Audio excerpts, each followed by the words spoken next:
Welcome back to How Would You Beat, where we discuss how you can use jobs to be done innovation methods to beat your competition. In this episode, we will look at how you could beat Peloton. Peloton has been in the news because they have made some big mistakes and even planned to lay off 40% of their sales and marketing team. Their stock's down about 75% since its peak. So can jobs to be done methods help explain what happened to Peloton and how companies can avoid the same fate? And how would you beat Peloton in the exercise and health domain? So Jared, what happened to Peloton? That's a great question. So I have a Peloton. I love it. I got it around when my twins were born because we knew we wouldn't be able to leave the house to exercise, and we needed the most efficient exercise experience we could, money could buy. And so we purchased it pre-pandemic. When demand seems, pretty steady, I would say. The company was doing well in the markets. Post-pandemic, about, I would say 3 to 5 months in, from what I understand, demand shot through the roof. So gyms had been closed for a while. People were understanding we might be on lockdown for a significant period of time. And people started buying Pelotons like crazy. Stock price went up. However, they couldn't keep up with the demand. The production ended up behind. They were back ordered. People were waiting 3 to 5 months, sometimes 6 months to get their bikes. And so to meet that demand, they ramped up production. But by the time they did, the pandemic started to open up again. People started going back to the gym, and they had too many bikes for not enough demand. So now they were sitting on inventory. They decreased price of the bikes about $400, which didn't help their profits. And demand never came all the way back as the pandemic has opened and opened. So it's a really interesting question. How do you appropriately understand demand and right-size your manufacturing with that? So what can jobs to be done tell us about this? Yeah, it's so many interesting questions there. And it actually reminds me of Hayes modem, which people may or may not remember back in the days when I had a 1200 baud modem. But the internet started exploding, and basically Hayes modem should have been, one of the most valuable companies in the world, because all of a sudden people needed the device that's plugged into their phone line to get them on the internet. This is the days of, you've got mail. You listen to the whole dial-up crazy noise. But they went bankrupt, or they went out of business. I forget the end result, but they really struggled because they had huge working capital problems. And working capital problems are effectively in the job of optimizing cash flow, which every company has to do. I mean, that's the ultimate goal, of a CFO. At the end of the day, companies are trying to create value for customers and then create equity value through cash flow. So if you don't manage your cash flow correctly, you can go out of business quick because if you're growing too fast, companies actually have what's known as a sustainable growth rate. It's the growth rate just inherent to their economics, their receivables and their payables and their profit margins, how much growth they can sustain before they need outside debt and equity financing.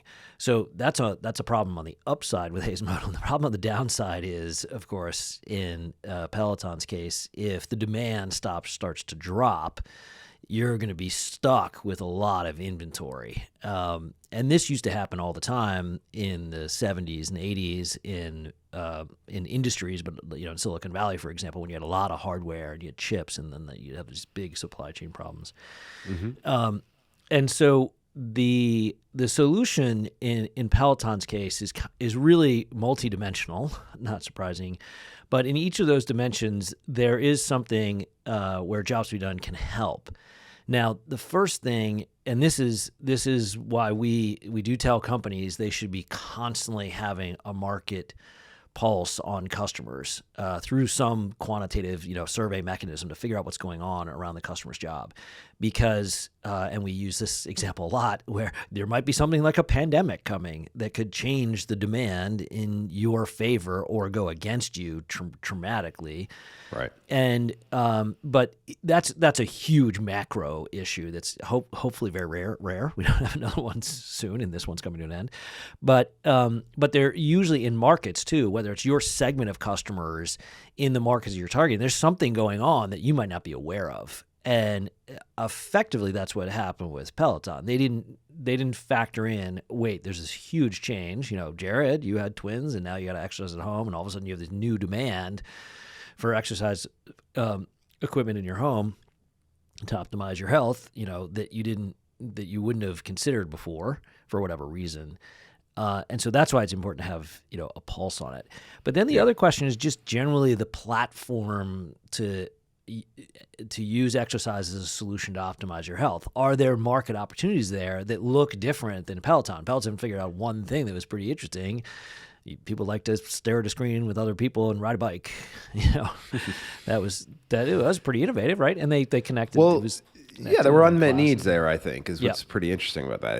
And so I think the way you just described it is kind of an interesting way to look at the segment they targeted, right? So when I got my Peloton, we were at home a lot more than we ever were before, and we had to be because we had infant twins. Even if you have one infant, you're at home a lot more than you are otherwise.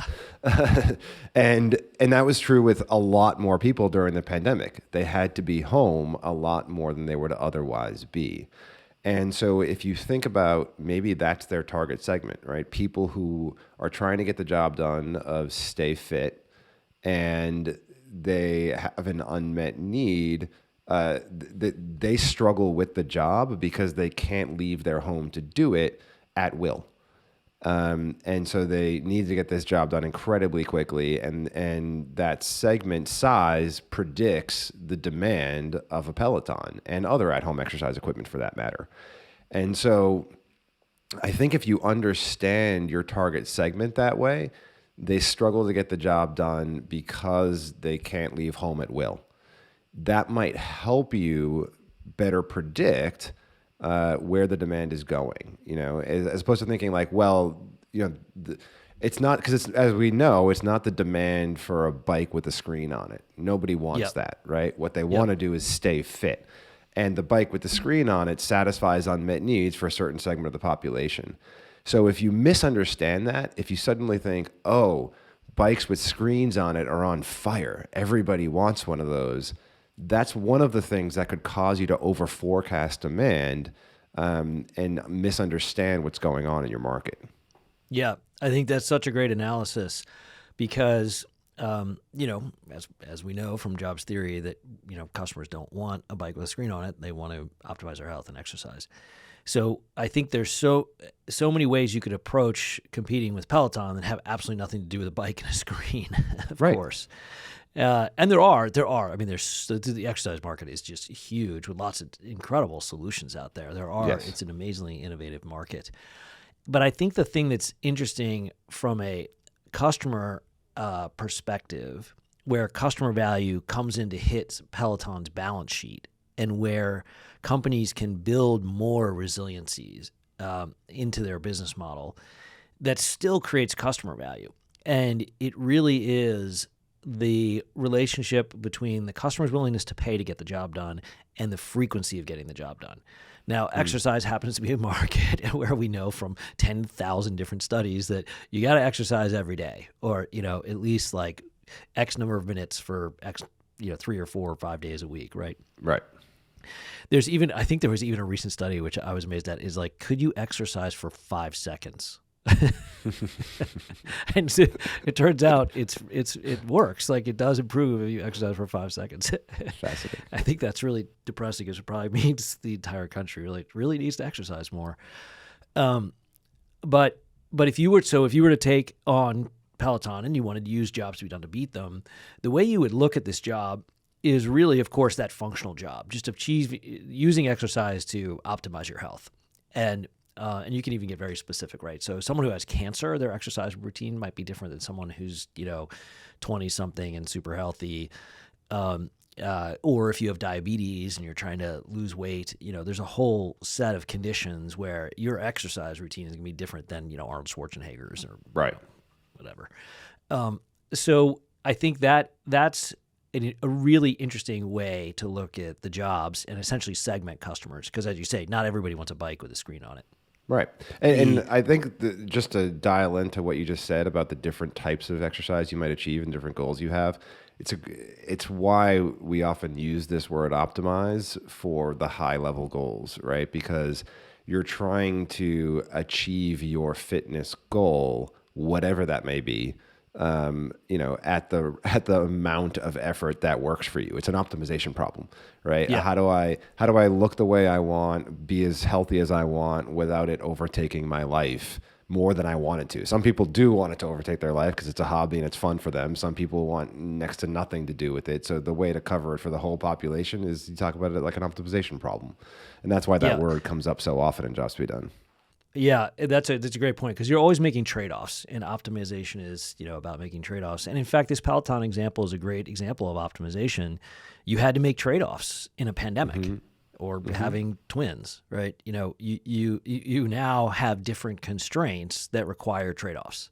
Right. So if before you were going to the local pool every day and swimming, an hour, and now you definitely can't go to the local pool because it's shut down because of pandemic, and you also might not want the extra hour of half hour of getting to the pool, half hour of coming home from the pool because you've got 2 kids and you don't have that hour, and you might need to cut your workout to 15 minutes.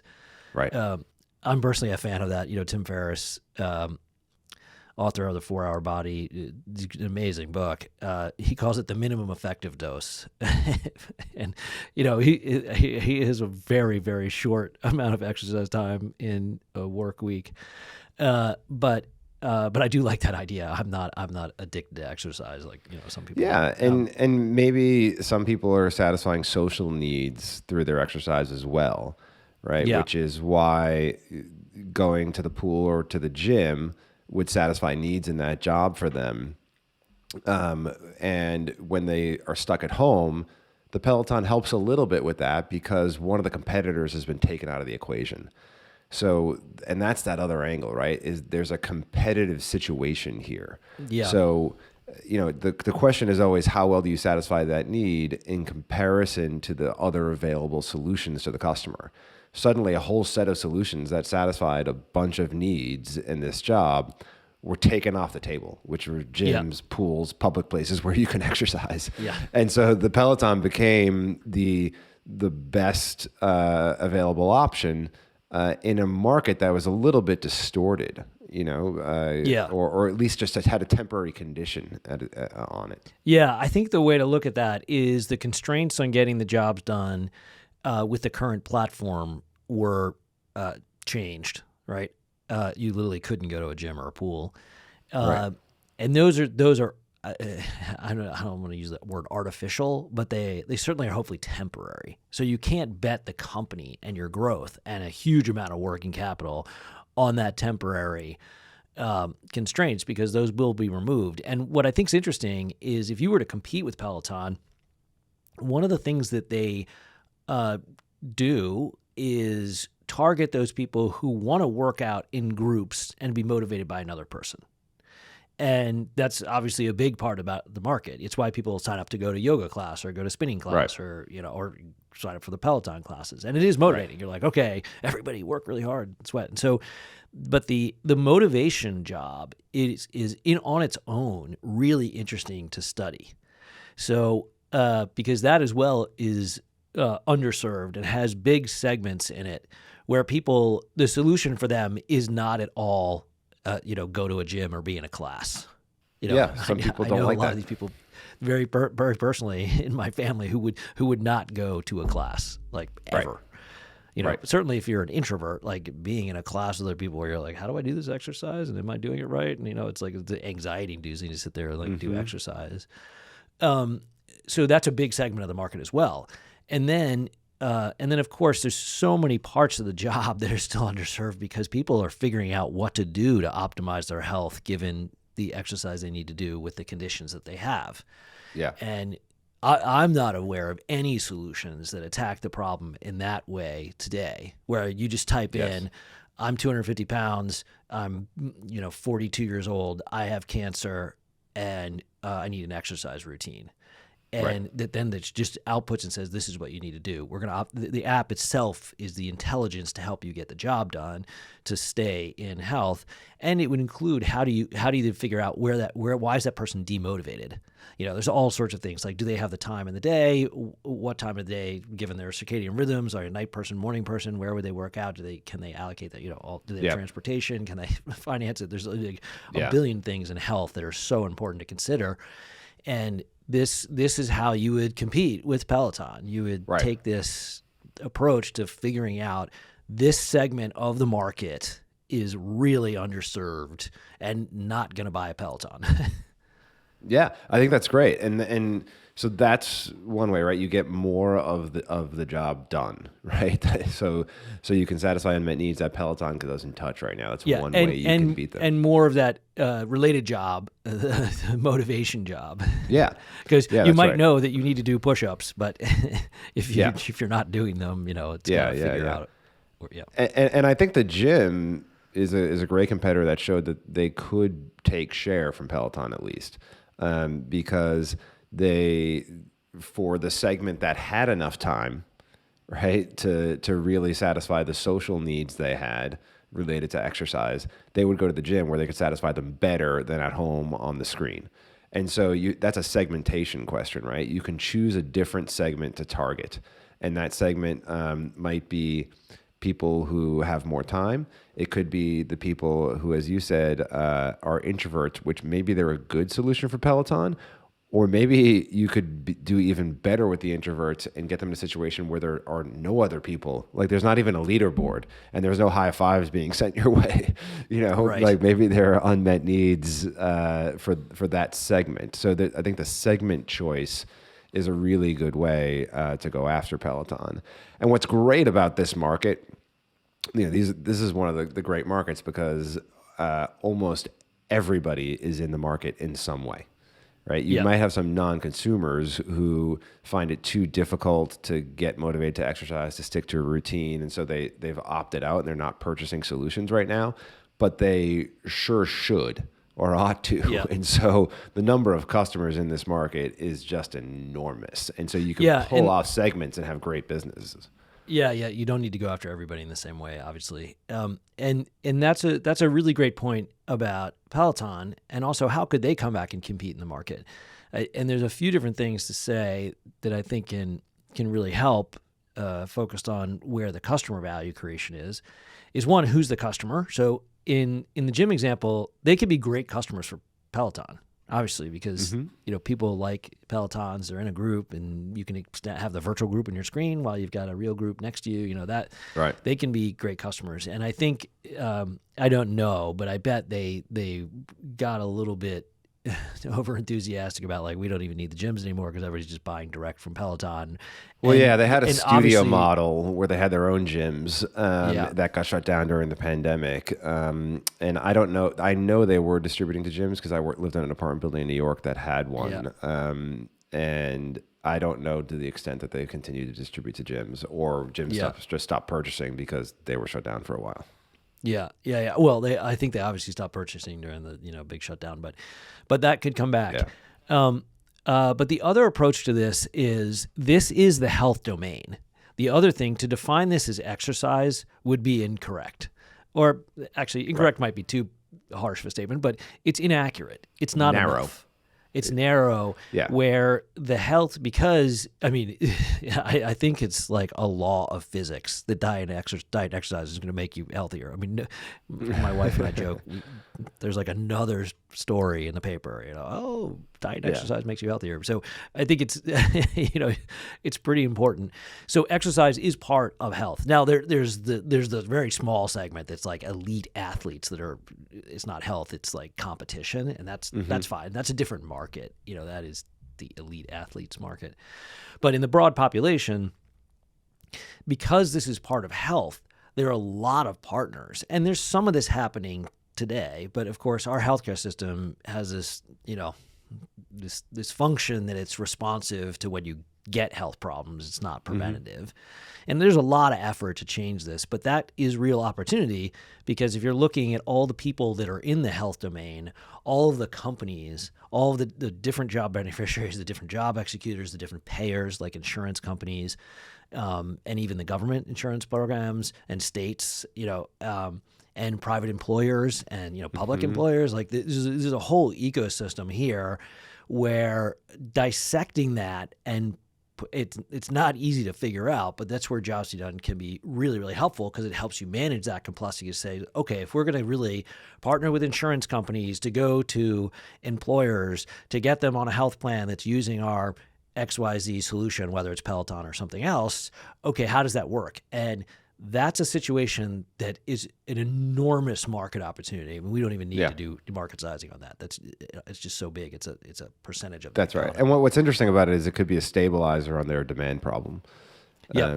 Because it could also, they're widely seen as a premium product for good reason. It's quite expensive. So instead of dropping their price, they get it subsidized, and that expands their target segment. So instead of just going after people with little time who are stuck at have to be home more frequently but still want to stay fit and can afford this premium product, they can go down market with that subsidization and still remain profitable. So it's a strategic move that helps them expand their target customer base.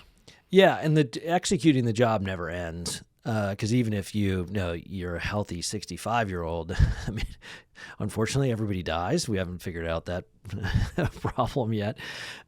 So it's ongoing, and that means you really can, if you think of your customer and what you're trying to do is help them achieve their goals to get their jobs done over their life. This is the lifetime value of this can be enormous, because as you move from your 20s to your 30s, 40s, 50s, 60s, 70s, 80s, whatever, obviously, the type of exercise you're going to be doing is going to be different. And so it is a really hard problem to figure out, given all these different essentially categories of customers, from job beneficiaries to executors to purchasers. But again, that's where if you were to compete against Peloton, even before you came up with any idea of what the solution should it be a spinning bike? Should it be an app? Should it be a set of weights or, drugs? Or, it doesn't, you take this solution agnostic approach first, and then find those market opportunities.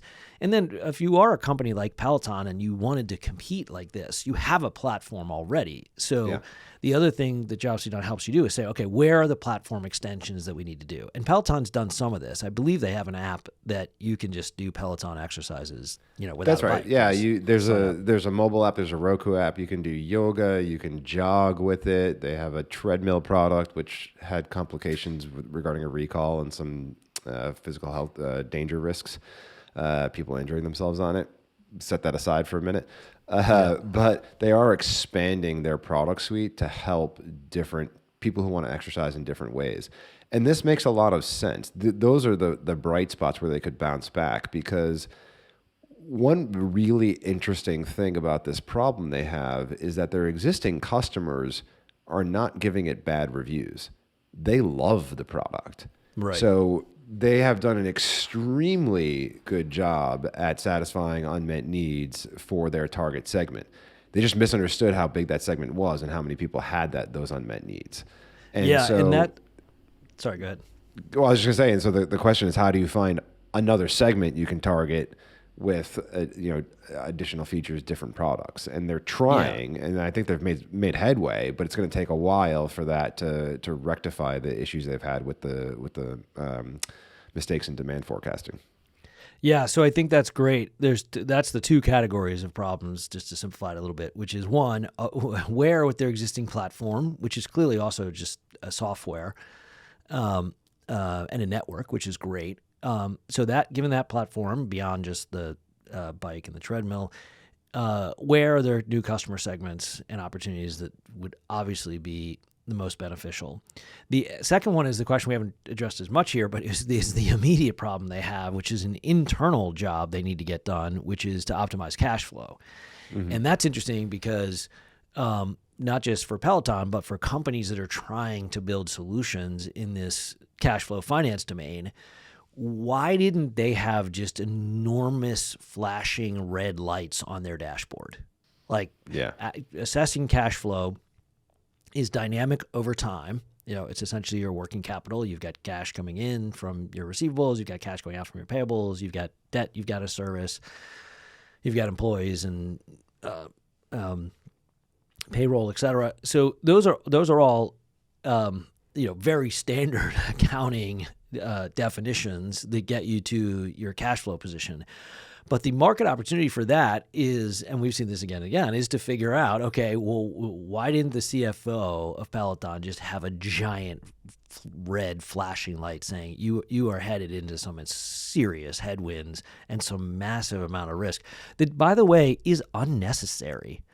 What's I think is interesting about, Jared, your comment that their customers are so satisfied. No one's giving them bad reviews, and right. Obviously they probably have the metrics on, like, are people still using our bikes, or did they just the famous like dust collection of exercise equipment that everybody has in their house. So they know that. So those are opportunities to help those people get the job done better across the whole job, not just like while you're sitting on the exercise bike, right? And I think they've done this, or maybe some of the other companies too. They get into nutrition is a good example of where, since you're optimizing health, exercise part of it, diet's the other part, et cetera. Yep. And even mental health. I mean, I know it seems wildly outside of the domain of a spin bike company to get into mental health, but it's all part of the domain. Well, they touch on that for sure. Like I wouldn't call it a named program, but it's very obvious when you do their classes that their instructors are either trained or just naturally good at inserting commentary about mental health and providing recommendations throughout the workout. So they're constantly connecting your sense of self and your confidence and your awareness and mental health with the exercise you're doing and trying to improve both at the same time. So it's an outstanding product. So it was a bit sad to see these difficulties they had. I think the optimized cash flow struggle that you pointed out is extremely interesting because they might not have had that red flashing light because the forecasting of demand was incorrect. So it made their working capital look great because they were forecasting a higher number of sales than was correct. And that forecast is where the mistake was made. And it could have been, I don't work there, but perhaps it was this segmentation question that wasn't totally understood. And I think that's a great point, that when you're looking at customer segmentation, you really want to size that segment. It's an incredibly important part of jobs theory, but just any product development or growth investment, you have to look at the segment from the segment's point of view and their struggle to get the job done, not the traditional demographic segments, male, female, old, young, high income, low income. Those usually don't tell you what the real segment is. The segment of the people who are struggling, and in this case, you had a new segment of a group of people who were struggling because they couldn't leave their house, they had twins, it's a pandemic, all that stuff.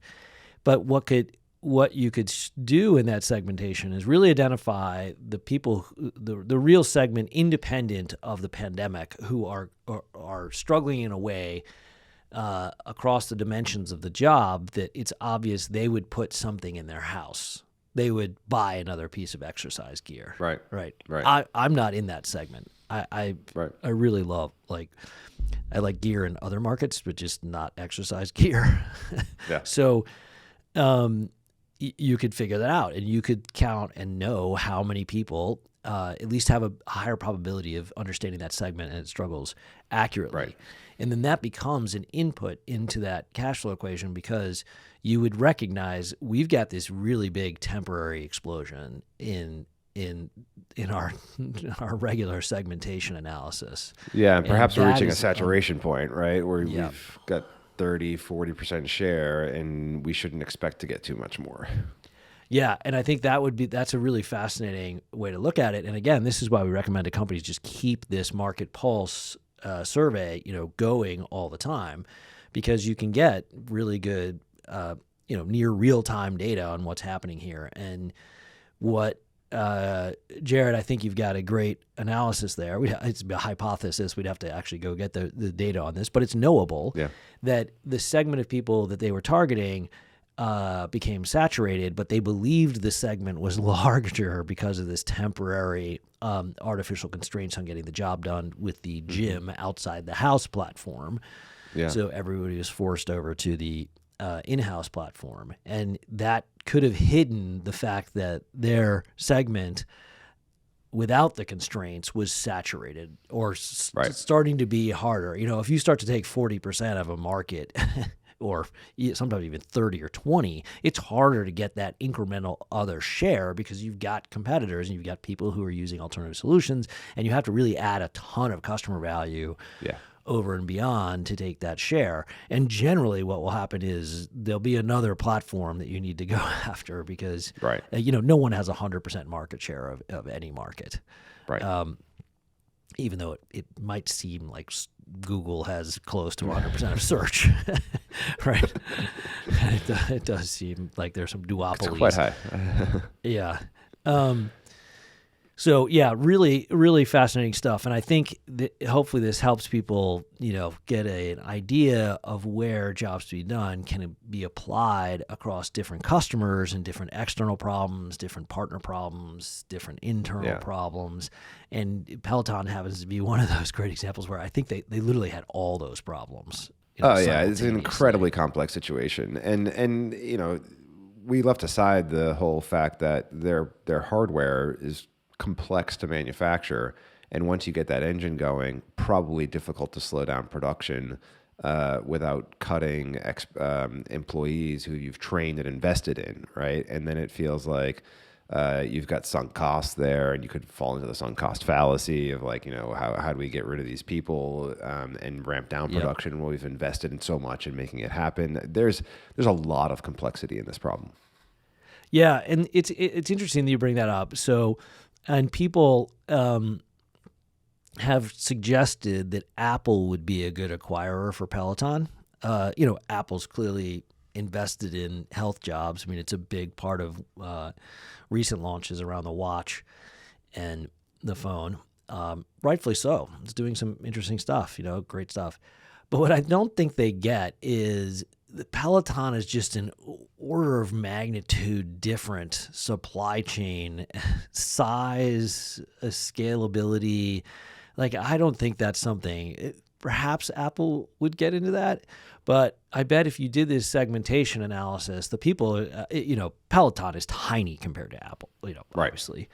So to have it be a rounding error in Apple's revenue would really be extraordinary. Now they've done some interesting stuff, right? They bought Beats, which is interesting. But that really does get into Apple's core media, production tools, and now even in media production itself. Absolutely, and they're competing on that front with Peloton, which is interesting, right? You mentioned that a big part of Peloton's platform is the software and the content, and Apple is now creating content. They have a health app where you can download workouts. Some of them are walking, some of them are jogging, and they narrate you through them. So they're competing with Peloton, and if they can do that without creating a large piece of complex hardware that's very likely very expensive to ship around the world, and is only attractive to a small segment, then they can do so in classic Apple fashion at extremely high margins. If they're taking away customers from Peloton with only content and software, that is a much more profitable play. And if I were Peloton, I would be very nervous about that. Yeah, although let's end this episode on how would you beat Apple in health, because it's related to Peloton. They're competing with each other, so who's going to win? Yeah. And my view is there's still enormous opportunity, because even what Apple's doing, there's some truly, good innovative stuff, the step counter, the circles, and those are great kind of health interface innovations, which is not surprising. Apple is very good at interfacing. But what I would say on the functional job, if, Apple created, and I honestly, they may have had some updates to it. When it first launched, I check it out, and it was indistinguishable from Peloton classes. It was a different instructor in a different environment. And of course it looked beautiful because Apple, does everything that looks beautiful. But it wasn't fundamentally different. You still were doing jumping jacks and sit-ups and trying to be motivated. That is not the area of the job that I think needs innovation. And that's what Jobs to be Done would really reveal. Like, how would you compete with Apple and Peloton, even if you were a startup or you're another kind of exercise platform? Clearly, software is involved in it, because software is everywhere, because this is a job that requires metrics and measurement, and so software is very good at that, and decision making. But there's a lot of opportunity left on the table that Apple and Peloton are not addressing, either of them. So I think that is how, at the end of the day, you would compete with Peloton and Apple. And of course, hopefully, at the end of the day, they'll figure it out too. We all want the solutions to keep everybody healthy. And certainly, in the U.S. and throughout a lot of the world, we need a lot of innovation in health and exercise. So hopefully this will help companies along the way who are helping customers optimize their health. Yeah, I think it's a great place to end. Thanks, Jay. Great, thanks. And don't forget to subscribe and like the podcast, and check us out at thrv.com.